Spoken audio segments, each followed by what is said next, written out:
Jayson, we've talked all season about your respect for Al Horford, but you see a game like him, a game like he played tonight, with the energy that he brought. What did that mean to see him with the emotion, with the hustle plays?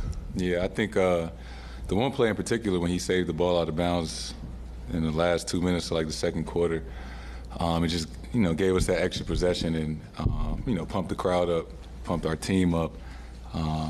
Those plays that was so meaningful, and just how he played in the second half on the defensive end. He knocked down big shots time and time after again. So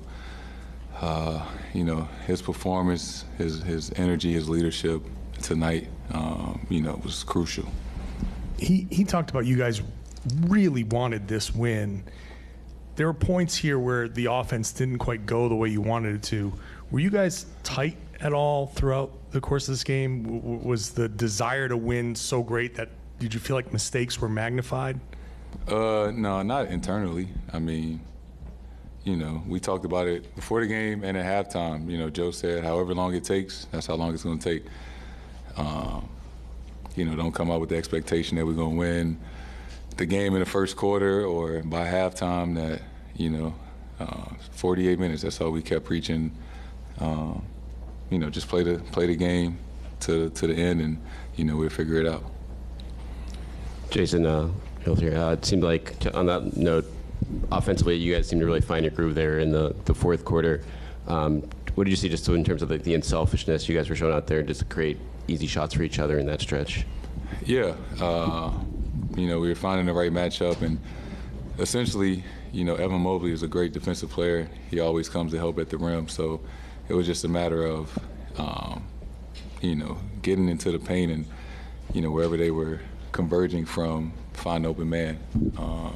We just got a bunch of shooters spaced on the perimeter and just make the right pass and knock down shots.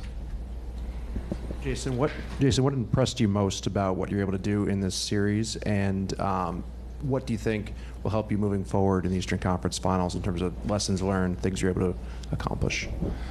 One, how we responded after Game 2, going on the road in a pretty good environment in Cleveland and winning 2 big road games.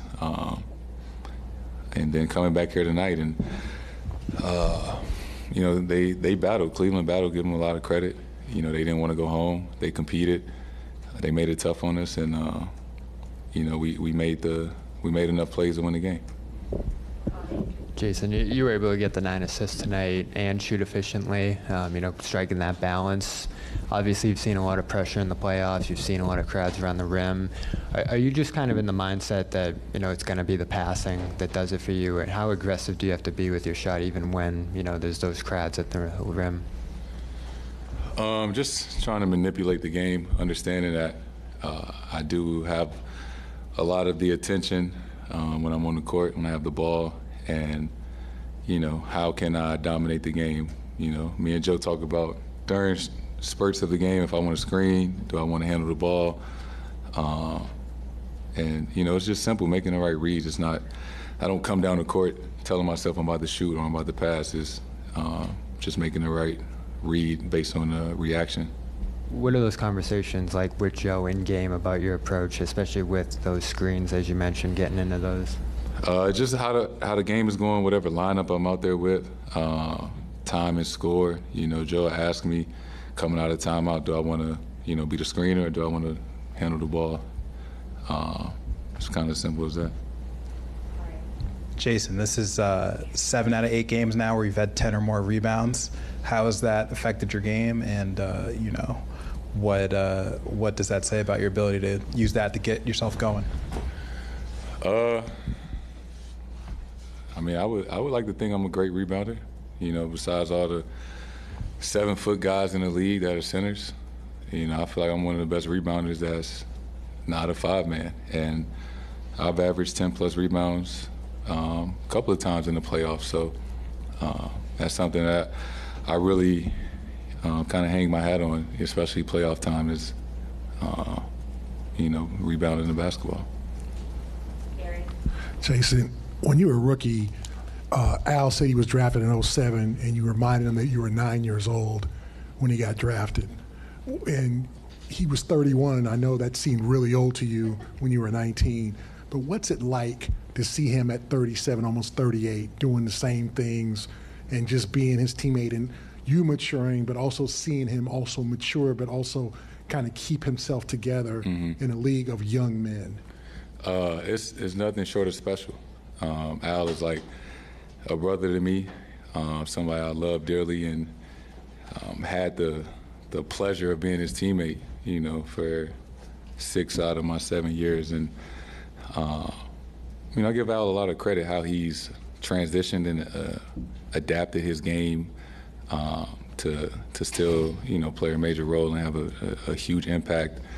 And, you know, I've watched Al, the way how professional he is, how he carries himself, you know, how he takes care of his body. You know, I've stole a lot of things from Al, you know, throughout my career, of just having a routine every single day, knowing what, you know, whether it's a game day, or off day, or a practice day, you know, having a plan of, you know, what are you going to do to get better today, whether it's lifting weights, getting on the bike, or recovery. So, you know, I've watched Al, you know, do all those things to a T and keep his body in, you know, perfect shape and condition to, you know, be at this stage in his career and, you know, have a major role on our team. JT, when you got to the team, the ball was in Al's hands. He was the one that kind of controlled like the tempo and the tenor of the organization. So what did you learn from him over the years about handling that responsibility? And then when you see him tonight at his age, diving out of bounds, making those kind of plays, how does that kind of spark everyone to step up and kind of honor that? Yeah, I think just, you know, obviously his character, how he treats everybody, how everybody respects him, you know, because he does. He always puts the team first. He's always been like that. He truly does do whatever it takes for the team to be better. And you see every day when he comes in, and he puts the work in the weight room, on the court, on the bike, on the treatment table, whatever it is, to make sure that, you know, he's available and ready for whatever we need him for. And it just kind of sets the tone that somebody at this stage in his career and at his age is doing all those things. There's really no excuse for the rest of us. Last 2 questions to Abby.